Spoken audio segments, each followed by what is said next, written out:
Au milieu des ruines, la vie reprend timidement. Quelques heures avant, les chars israéliens ont quitté Roussa, laissant derrière eux ce paysage. Les habitants retournent ici pour la première fois depuis des jours. Les pelleteuses sont déjà à l'œuvre. Dans les décombres, ils récupèrent quelques affaires, mais prennent surtout des photos de ce quartier pourtant le leur, mais qu'ils ne reconnaissent plus. C'était le plus beau village de toute la bande de Gaza.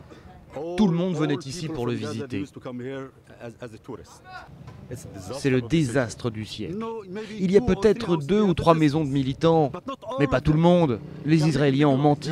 Ils ont visé des civils, des animaux et des maisons. L'étendue des dégâts est impressionnante ici et la reconstruction pourrait prendre plusieurs années. C'est le cas de la maison de Majdi. Le premier étage a été rasé. Il entre désormais chez lui par la salle de bain. Là, c'était la porte d'entrée. Et puis là, c'est la chambre. Comme les autres habitants, il a profité de la trêve pour revenir. La situation est très difficile. Et c'est dur d'avoir de l'espoir. Mais je souhaite que la paix s'installe durablement.